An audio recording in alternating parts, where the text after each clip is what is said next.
I'm Libby. I'm now 20 years old, but when I was 11 weeks old, I had a brain tumour. And this is my story.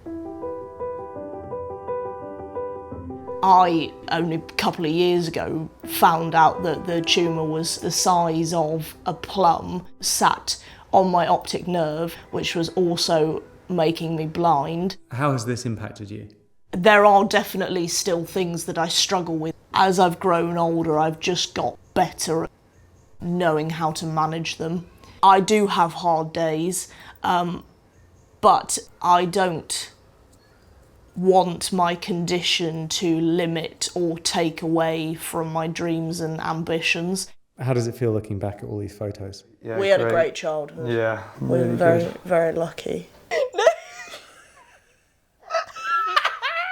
I've been a qualified early years practitioner for 2 years and never looked back. Do you think that you're working with children now because of the experience you went through? Absolutely, absolutely. There is no way I would have this level of empathy and this level of passion towards children if I didn't go through what I went through. But I definitely think first-hand experience gives you greater empathy, and that's certainly what it did for me. You've got 2 brothers, is that right? I've got 2 older brothers, Matt and Seb. We have a great relationship between the 3 of us. They know how to sort of push my buttons, but they've always been there for me. She says that you're her loving brother. Also, you push her to do things and get her to kind of pick herself up, which she loves. That's good. That's what we always hoped, that whilst she has had a very difficult journey to where she is, we always wanted her to feel like there was nothing that was going to be in her way. Along with my parents, Seb is the one who I go to advice for. What do you commonly say to support Libby? Most of the time it's not as bad as you think. So you've been through worse before. Yeah, definitely. We've got everyone still in the team. Yeah, exactly. And we'll get through it again. There you go. Yeah. He wants to go out and he wants to help people and he wants to make a difference. I very much believe that a lot of that has come from what happened to us as a family. Libs has come out of her entire journey and just wanted to work with children. So it made me kind of, when I was growing up, just think to myself like, well, how can I help someone? I wanted to work and run for children with cancer to try and make people more aware of these challenges that children are going through and make people more aware of how lucky they are not to have to deal with that.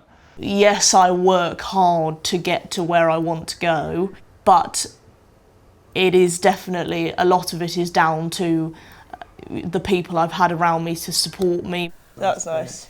God, that's 10 years ago now. Family is where the strength has come from. Mum and Dad, they've always been there for me. I really hope now that they see that the support they've given me has paid off. I would not be who I am today or where I am today without my parents and the boys. I've always kind of thought to myself, I'm not actually that good at many things. Singing is one of those things that I look at and I think, I'm really good at that.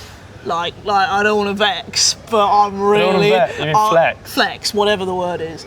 I'm really good at it. I don't want to vex. Yeah, no, you are great. So, singing is a huge part of my life. It's got me through some really acute episodes of anxiety. What would you say to yourself 5 years ago that you'd be on stage singing to hundreds of people? Believe in yourself.